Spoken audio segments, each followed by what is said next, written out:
Well, Michael Sukkar is the Assistant Treasurer and the Minister for Housing and joins us this afternoon. Michael Sukkar, welcome. Hi, Patricia. Are you offended by this fabricated post promoted by the Chinese government? I'm completely offended. This doctored image is repugnant, as the Prime Minister said, and it really uses an image of reverence, which is the uniform of our Defence Forces. And, Australians absolutely revere the men and women who have fought for the liberties that we enjoy in that uniform. And to see a doctored image, clearly an incendiary image that's been doctored in that way, is something that I'm utterly offended about. We are a proud country. We, as I've said, hold our Defence Forces in a revered way, and sure, there are issues that Australia is owning up to that has been in the media in recent times following the Brereton report, but we absolutely are appalled by this tweet, and to come out of the Ministry of Foreign Affairs is really disappointing, Patricia. So I think, like most Australians, I suspect like yourself, I am really offended by it. So how should the federal government respond then if there is no apology from Beijing? Well, Patricia, look, as the Prime Minister said, we've been patiently trying to engage with China, and we're realistic. And I think all Australians are reasonably realistic that in any relationship like ours with countries with two very different political systems, ours being an open and free and fair democracy, that there will be challenges from time to time. And the way you address those challenges is to engage at a diplomatic level, engage at a ministerial level, engage at a leaders level. And the Prime Minister echoed that today. So in the end, I think the way through these sorts of challenges is to engage directly, and it's certainly not through incendiary doctored images like the one we saw today. Twitter hasn't taken the tweet down, which the Prime Minister wanted, but they have instead written around the message that the following media includes potentially sensitive content. Is that acceptable? Well, look, Patricia, obviously I'd like to see the image removed immediately, given that it depicts our Defence Forces in a disgusting way. But in the end, these will be matters for Twitter. I mean, Twitter has shown in recent times a certain willingness to censor, I suspect, images and messages that are far less disgusting than the one that we're referring to here. So I'm surprised that they have chosen not to do that, and I would just echo the Prime Minister's request, and that is for Twitter to remove it immediately. Are you referring to Donald Trump's tweets? I'm referring to, including Donald Trump, but there's many tweets. Donald Trump, many others that are removed on a very regular basis. I don't Patricia. think Donald Trump's are removed. They're fact-checked, right? They're not actually, they don't pull them down. They've said that they're inaccurate, and here they've said the information's sensitive. Isn't it consistent? No. So you've brought up Donald Trump, not myself. They remove tweets quite regularly. Donald Trump's, yes, they've censored. Yep. But tweets are removed very regularly where it depicts content that is deemed to be unacceptable. I would have thought very clearly from 25 million Australians that a concocted, doctored image of an Australian, a person in an Australian uniform holding a bloodied knife to the neck of a small, what seems to be depicted as an Afghani child, is outrageous. And if that's not something that should be removed, I'm not sure what is. So, look, I'm not a censorship sort of person, broadly speaking, but, Twitter has shown a willingness to remove offensive images, and I don't think there's something that could be much more offensive to those Australians who, again, revere the men and women who have worn that uniform in the past, presently, and will in the future, who have fought for the liberties that we enjoy today. Yeah, the image is absolutely breathtaking and fake.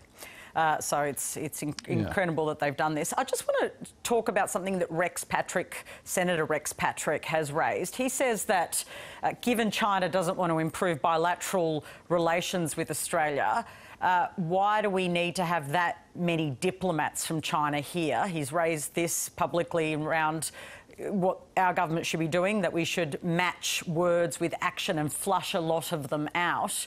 Do you think that the diplomatic numbers should be reduced in terms of the representation from China?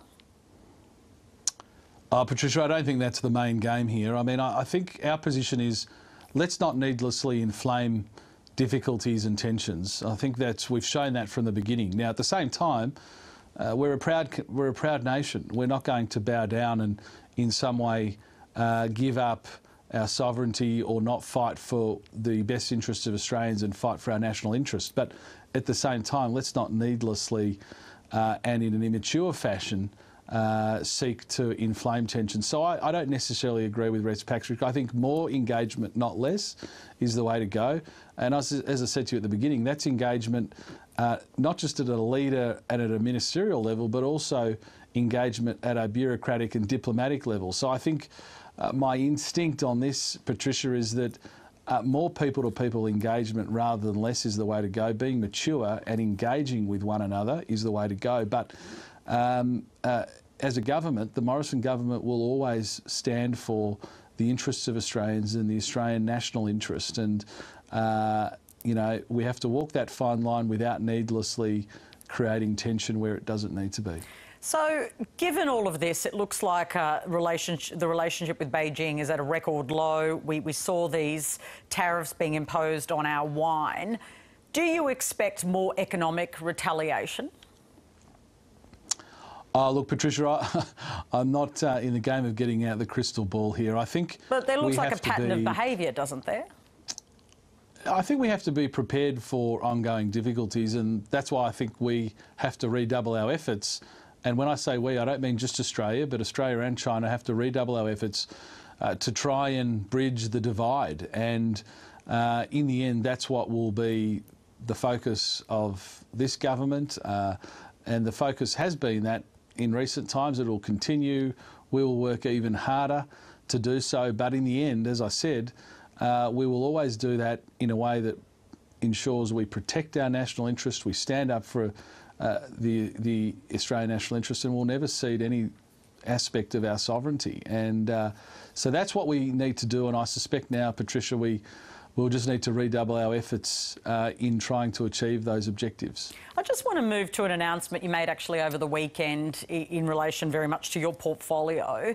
How much will it cost to extend the home builder program for another 3 months? We estimate it'll be about $240 million extra. Part of that will be an additional 15,000 projects for contracts that will be signed for a new home or a renovation between the 1st of January and the 31st of March. And it also will include some projects that will now be able to go ahead because we've extended the time frame from which you have to commence the project. So under the original home builder program, we quite deliberately designed it to create a sense of urgency to make sure we saved jobs in the residential construction industry. We had a 3-month time frame from the time you sign the contract to the time you had to start the project. The program has been so successful, the builders have said to us we're starting to struggle to meet that 3-month time frame, so we've increased that to 6 months.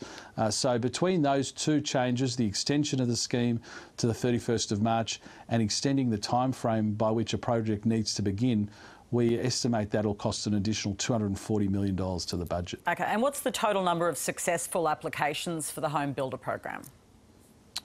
We've got just a touch under 24,000 applications through the state and territory revenue offices at present. Treasury estimated up until the 31st of December that there'd be 27,000, so we're perilously close to that. I suspect we'll go above what those early expectations were, which is a good thing, because this is a program at the end of the day that if it has more projects than we thought, that just means more jobs in the residential construction industry, from the tradies on site all the way to the the manufacturing workers who make the bricks and the tile and the glass, to the timber mill workers who make the frames and the trusses. So it's actually good news, and really one of the reasons why we extended HomeBuilder is that it has been so successful in supporting those jobs that we wanted to feed the pipeline of those projects all the way through 2021. And as I'm told by the Master Builders Association and Housing Industry Association, this extension will see that pipeline actually go into the middle of 2022. So some certainty for the residential construction industry, which employs up to 1 million Australians, that there'll be enough work for them, and that really is what motivated the program to begin with, and of course is motivating the extension. But a great byproduct of it is something that I know you're passionate about, Patricia, and that is helping people get into their first home. A $25,000 grant up to 31st of December, a $15,000 grant between the 1st of January and the 31st of March is helping first home buyers get into a home where they wouldn't otherwise be able to. Michael Sukkar, thanks for joining me this afternoon. Thanks so much, Patricia. That's the Assistant Treasurer and Minister for Housing, Michael Sukkar.